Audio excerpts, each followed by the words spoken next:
Hi, and good afternoon. Thanks for joining us for H3 TV, where we try to meet you every Wednesday to share hope, health, and happiness. I love bringing in guests that are wise, that are helpful, that can add tools to you individually and professionally to help you be your best and live an H3 life and bring the H3 culture to your workplace, where we offer hope, health, and happiness, which always leads to healing. Today, my guest is Melissa. Please help me welcome her to the stage. Hey, Melissa, how are you? Thank you so much for this opportunity. Absolutely. Absolutely. So tell us, who are you, Melissa, and what do you do? Yeah, so my name is Melissa Severance. I am an executive leadership and career coach. I also do HR consulting and do a lot of customized trainings for corporations. So mostly I work with executives, individuals, companies, teams to really meet their goals and big dreams, to go after it, dream bigger and better, and strategize and figure out how to get there.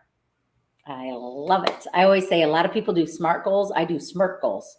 Think of something unrealistic and then figure out how to do it. So today we're going to talk about you personally. How do you live out an H3 life? And then how do you help your clients? What have you done with them to implement an H3 life?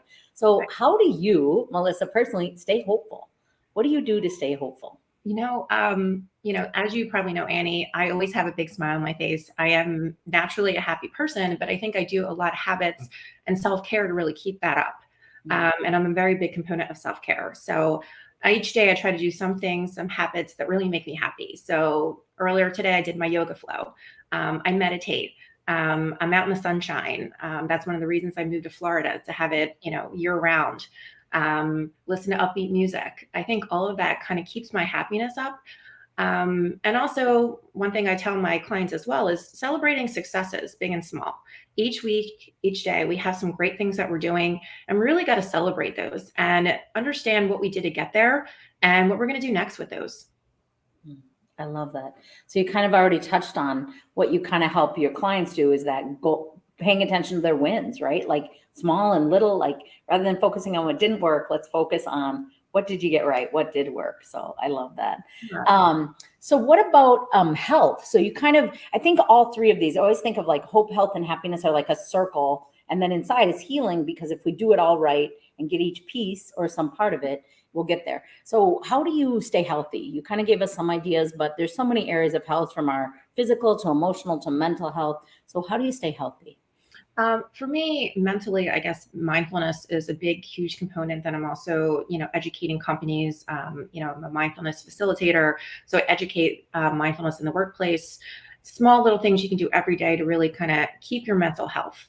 So I do meditate a few times a week. Sometimes my practice is much more robust. Sometimes it isn't. It's, like everything else in your life, you're trying to keep up with that and keep habits. So that's a big component for me. Physical activity actually helps me with my health as well. Try to work out 4 to 5, sometimes 6 times a week if I can fit it in, because I know how I feel afterwards. I just feel so great. Everybody has to find the thing for them that really helps them with the hope, the happiness, and everything else that makes you be the best version of you. Excellent. So when you're doing a training with an organization and there's stress, there's can be chaos or stress or disorder or unknown sometimes is enough, which creates anxiety. What are some of the tools that you encourage them to right inside their workplace? Yeah, there's little small things you can do, even just taking breaks before you, when you end one activity and before you go on to another. It doesn't have to be long. It could be a couple minutes. You're seeing all these companies incorporate meetings that are maybe 50 minutes instead of an hour, or 25 minutes instead of a half an hour. Given that extra time to really kind of prepare yourself, process what you just went through, and before you start a new activity. So the mindful moments are really important. A lot of people stretch in the workplace. I think that's really great. Move your body if you can. I encourage people to go out and walk during lunch or do phone calls during lunch. There's all different ways you can put mindfulness within your daily activity more than you even know. I know a lot of people rush to eat, maybe do mindful eating while you're eating your lunch, or journaling too, after you have a day, and just kind of let everything go that just came out from what you got through and what you conquered and what you achieved. I needed this tip yesterday, Melissa, because I literally had 9 a.m. to 4 p.m. nonstop Zoom meetings, and I did not schedule time in between. So I'm I'm like, when can I go to the bathroom? When can I have just a 1 minute, fill up my water moment? And I think because so many of us are living on Zoom, we're stacking meetings. So I really love that idea of schedule it for 50 minutes instead of an hour, schedule it for 25 instead of 30. That is a great tip. That is so important and such a simple thing, but super helpful to help people have a moment to process, to breathe, to refill their water, to stretch, whatever it is they need. I love that. Great idea. Do you think that living personally and a health H3 life or implementing that in the workplace, do you think that happens by chance or by choice or by circumstance? How do we get to that? Yeah, I think it's intentional actions. You have to want it. And it's okay if you need help along the way. There's a lot of accountability buddies that you can have out there, just like when you go to the gym more if you have a friend with you.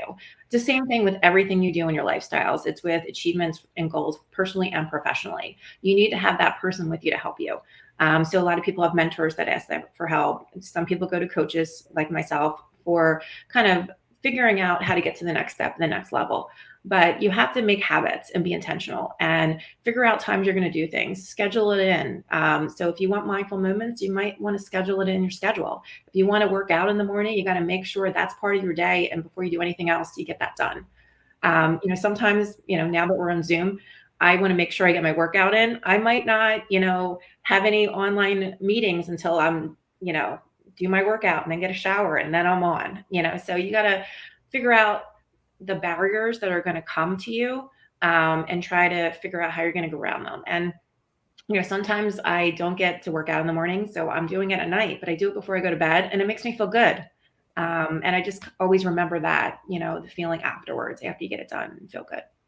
So. I think that's important, Melissa, that you do schedule it. If it's not on your schedule, it's so easy to ignore. But you said accountability partners, and I love that, but I have a lot of thoughts about what's a good accountability partner. So I'm curious, what do you think? Because sometimes like my best friend is not my best accountability partner, right? Sometimes they'd rather go to happy hour than they like to go to the gym. So how do you find a good accountability partner, and how do you know when you have a good one?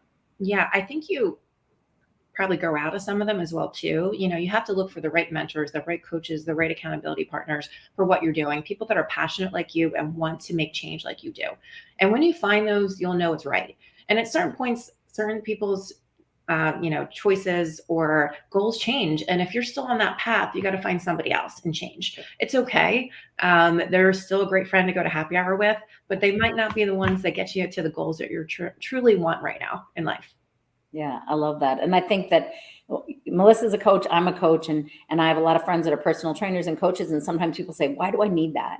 And what I say is we're going to show up and you're going to show up because you've invested in it and we're going to support you. We're not there to have an opinion about your history or you didn't do it before. We're there to support you in getting to where you want to go. And so I think that's so important that sometimes we do have to invest in a great accountability partner, whether that's a coach or personal trainer. But it's worth it because you'll have greater success. That person's going to be more able to be reliable because that's their job as well. So I really thank you for sharing that. That's important.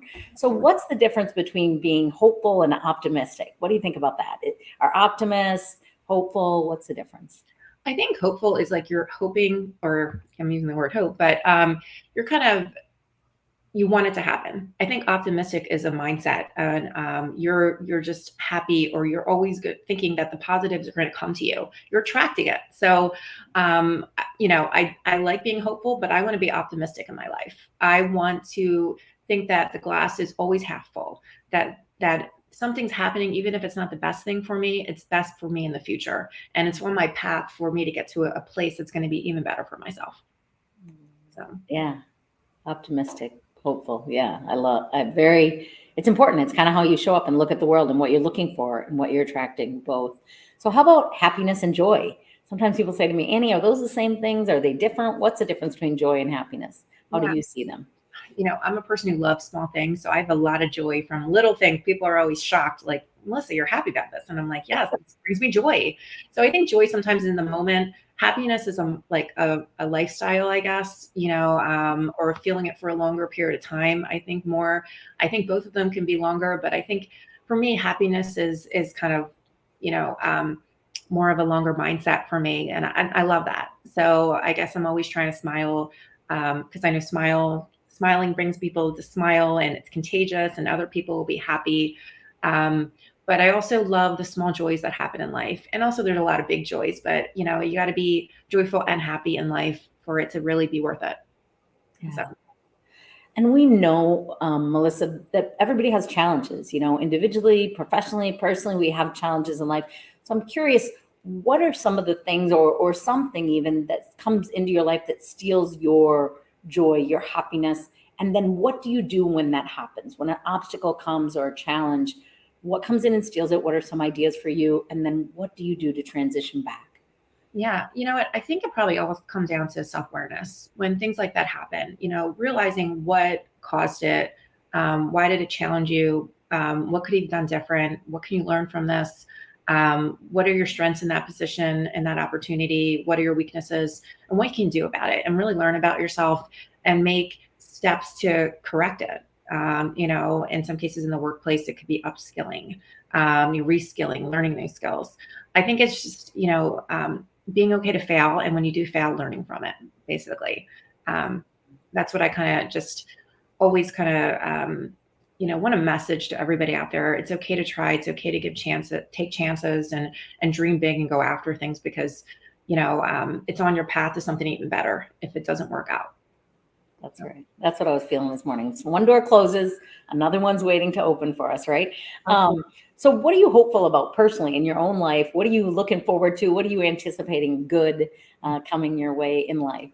Well, I'm still new to Florida, so I've been so excited to just explore that. I've been doing a lot of different trainings with different organizations on powerful topics, like self-empowerment, relationship building, mindfulness in the workplace. So I guess I'm just so excited about really bringing all these great messages and helping people on their professional training journeys, or journeys, with my coaching to be better them. So that just, helps me. Like, I want to make a difference for other people. And that, each coaching session, each training, each comment people say to me, it actually transforms me and helps me be a better person and a better version for myself. So I'm very thankful that every day, everything I do, I get something back in the process. So I love that. I'm so grateful that you are one of the first people that reached out to me and invited me in to be a friend, to speak with your HR chapter. I just appreciate that. I think when we do move to a new place, we have to be open looking for who we can connect with and who needs connection. So I really appreciate that. So what are you working on personally in your health? I always think of health as like 7 areas, from physical to emotional to mental, financial, relational, career, spiritual. What are you personally working on right now? And what are you doing to work on that area of your own health? yeah, I think it's, for me, and I think like everybody else, I think it's like physical health. As we get older, things are just not the same. We need to really change up our routines. I love yoga, but I was doing a lot of that, and now I need to transition into, doing more weights. And I feel like I need to, I think you always have to change what you're doing for your body and for you to be healthy. Making, good choices eating wise. I feel like that's always on the top of my list, and trying to drink enough water. And try to get my sleep. There's so many things we want to get in during the day, and the stressors that come in sometimes make our sleep off. So trying to get all these things in line, it's really hard. You work at one at a time, and when you get one in place, you go to the other and you go to the other. But they're kind of the things that are always on my top of my mind, because when I feel good physically, I perform better in everything I do within life. So 100%, 100%. And I ask you because I think to be a great coach, to be a great facilitator, teacher, speaker, we have to first start with ourselves and take care of ourselves. And I know you do that well, and you're intentional about ongoing, right?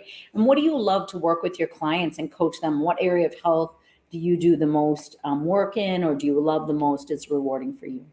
yeah, I think it's, probably two things is relationship building. I really want to help people have strong relationships in the workplace and outside, and help them with employee engagement. There's so much that's needed right now because of burnout that happened the last 2 years.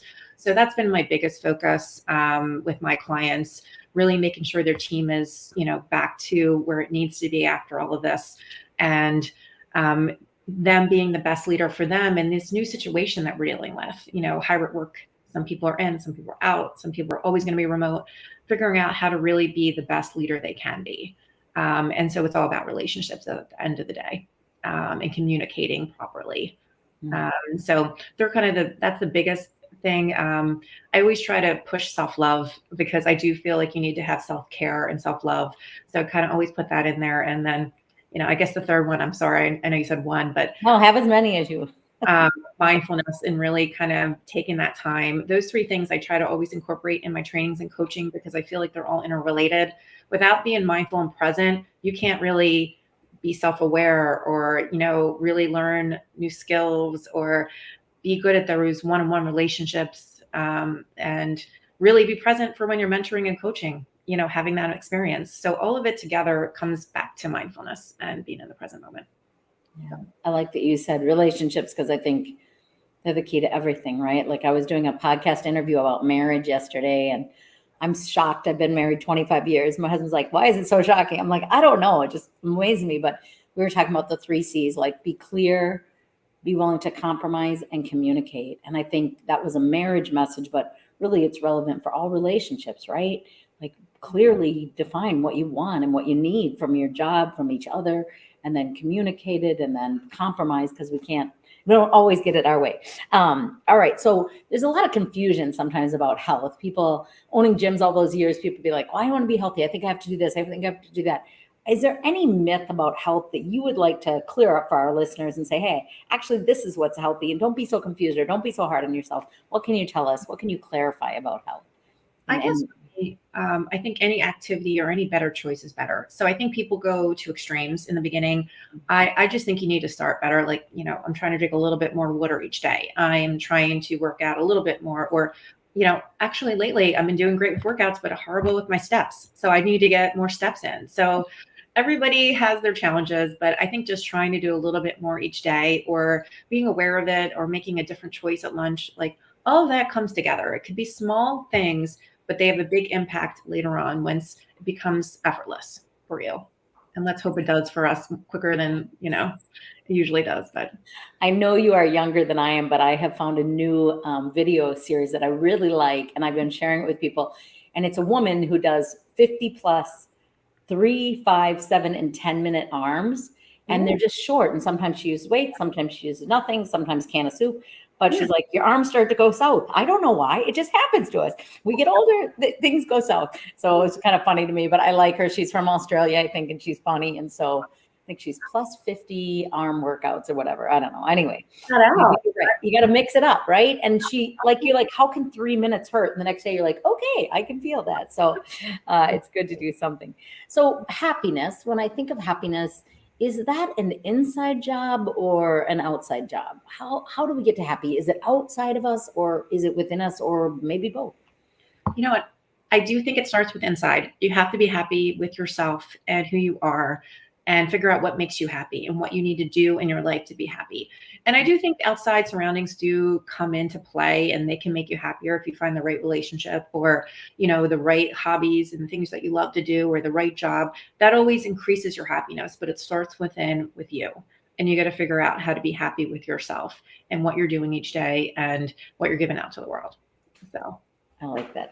Okay, I would like for you, and I know I'm just kind of putting you on the spot here, but do you have a story of a client that when you started working with them, really were not living an H3 life? They had anxiety, they felt unhealthy, unhappy, unhopeful, very anxious about the future, and working with you have transitioned to living more H3. They have more hope, they have more health, they have more happiness. Can you share a story of a client that you worked with or an organization where you helped them really transition from anxiety to hope? Yeah. You know what? I think, well, God, there's so many rushing through my head. I'm trying to figure out which one to focus on. A lot of times over the last couple of years, I did a little bit more career coaching than I usually do because of the situations where people's, everything they were working towards kind of faded away and they had to create new things. And sometimes you were maybe in between jobs a little bit longer than you wanted to. I just have one client that it was in the beginning of my coaching career about 3 years ago, when I went full-time coaching. And, it was one of the ones that I'm just so happy about where, he,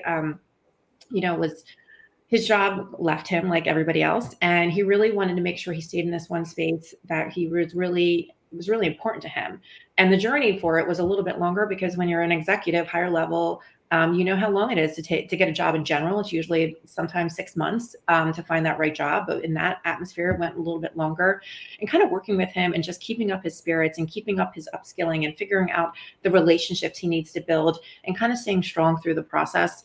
And through that, we had to do a lot of things of making sure he's taking care of himself, being mindful and being positive, keeping that happiness along the way. And I think, unfortunately, a lot of people had to go through that. And that's okay, because now looking back, he's in an amazing job there that I couldn't even imagine. I see him doing all these presentations all over the world. Like it's just amazing what he has done. And I'm just so happy to be part of that, and everything was game changing financially. He loves his job more than he ever thought. But he had to hold out for a while to find the right thing. And that's really tough to do, to find the real true passion you have for your next job after, you had a long career somewhere else and you kind of built something that was your baby and you had to let go and start anew. I love helping people in all different ways, but that was the one that kind of hit me the most. So That's beautiful. And I think it is such a great reminder. I remember when owning the gyms, people would say, did you help people lose weight? I'm like, not really, but we helped with mindset, habits, and self-talk. And I think that's exactly what you're talking about, Melissa, is you helped him transition from fear to like, what's possible? And now look at what has happened in his life. That's amazing. That's incredible. I love it. Before we close our time, I just want to thank you for being here, but how do people get a hold of you? I know some people are listening right now and they need a coach. They are feeling a little stuck and overwhelmed in life, and you might be the perfect coach for them. What would be the best place to get a hold of you? Yeah, I'm on all social channels, but LinkedIn is probably the best one. I get a lot of direct messages through there. I'm on top of it, seeing a lot of great things that happen through all my contacts. But yeah, my name's Melissa Severance again, and my company is Inspire Big Dreams Coaching and Consulting. So please reach out. Love to hear from you. Annie, thanks so much for this conversation. It was really great. I love talking about this, and I love helping people in these areas. So wonderful. I'm going to ask you once this goes live, what is live, but if you could add a link to connect with you into the comment box. And if you can add those 3 tips, I thought that was really good. I think you said mindfulness, movement, and something else. But if you can add your 3 tips to kind of how you balance all that, staying hopeful, staying healthy, staying happy. You do always have a smile on your face. You are living it. And I think it's so important when we're teaching it that we have that integrity to be living out these healthy, hopeful, happy lives. So I thank you for being with us, and I'll talk to you soon. Take care. Thanks for being with us at H3 TV. See you next week. Bye, everyone.